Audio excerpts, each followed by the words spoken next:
lovers does the average British woman have in her lifetime? The answer's 7.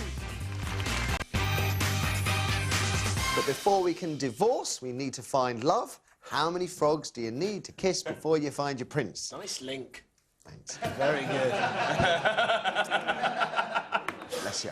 A new survey reckons it takes 22 dates, 3 one-night stands and 3 failed relationships before you do find your perfect partner. The survey didn't say much about the dates, whether they were all with different people or if they were just dinner or dinner plus sex, but I don't know. By and large, I still reckon those figures sound about right for someone in their 30s, which is about early 30s, which is about the time most of us get married. Now, I know some people meet their prince first time round, you smug childhood sweethearts, while others, of course, are never destined to find a prince. Just frogs, or even worse, toads.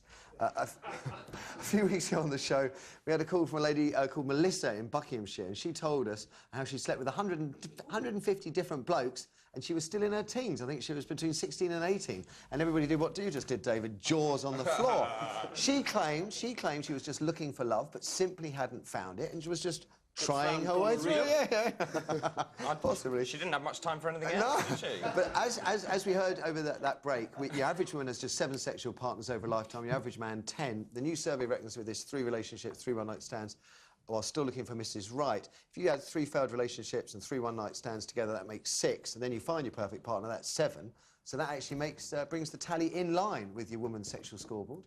So what do we think? Sound about right, Sean?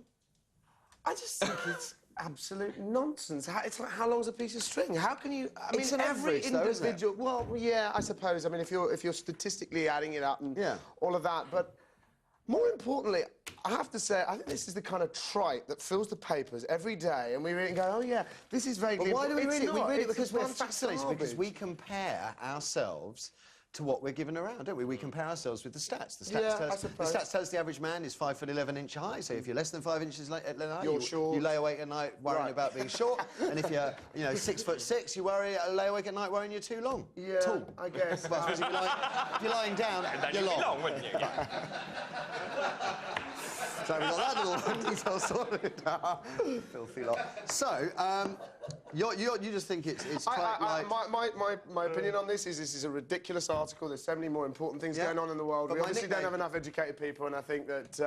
well done, the Sun newspaper. My nickname in Fleet Street was journalism. Matthew Wright, light, trite, and full of... Anyway. That was my nickname. So what do we think? So you notice, though, how clever he's been. He's very good, isn't he? He's very clever, because he's not answered any questions about himself. Can we know a little bit? I'm sitting here. I know, but can we know a little bit about the love life? What's there to... There's not really much Yeah, you to could tell. just say no. No, Yasmin. That's what I've said all week. No, Yasmin. Your own business. Prince Charles hating woman. What do you reckon, Yasmin? Do you think that sounds about right? No. I'm completely out of these statistics, More or less, Yasmin? Oh, deeply less. I met the man I married first time round when I was 17 years old. Fell in love. You'll see this in the play, by the way. Then fell in love. No, fell in love. Then, 17 years later, when he went away with a young bird, 4 months later, I smiled at a man at a railway station and married him. So I'm very... So 2. What railway station? Any dates along the Bristol. way? Temple Meads. There you go, people. If you need statistics, head down to Bristol Station. Any date? Giving them away. Were there dates as well in between? Well, I have a lot of very good male friends who, when my first husband left, thought they could hop into the bed. But they're my friends. They're obviously good friends. No, friends, really good friends, but friends. But, I think one of the interesting things I want to say is as our society gets more and more active and obsessed with sex, I think we get less and less good at love. Yeah, although to be fair about this survey, it does list 20+ dates, not sex. So, David? Well, surveys are always proof what surveys set out to prove, first of all. I think there's been a real change, and I think it depends on how old you are. I think it depends where you live, and I think also it's about managing expectations sometimes as well. Because people, the more you have, I think the later on in life you are, the more you have, and the more you're concerned about how it might fit together and so on. You said a very interesting point, which... David, what about yourself, mate? Yes. Oh, I'm disaster. We're not interested in what Sean didn't say. We want to know... I'm a total disaster. I was going to pick up on what Sean said, though, which is that you got married and then you fell in love. And actually, I think there's something very, very profound in that, which is I think you learn, actually, to love someone after a committed relationship, actually. I'll cut to the chase. I don't think I've had 20 dates with different people. I don't. I think I've had about 3 one-night stands, and I've had a lot more than 3 miserably failed relationships. And if you were one of those 3 one-night stands, please phone in. We'll rate Matthew's performance right after the break. We've only got time for a quick call, yeah, Cohen? Yeah, we have. Let's go to Emma first from Slough on line 1. Emma, good morning. Good morning. Does this sound about right to you, Emma?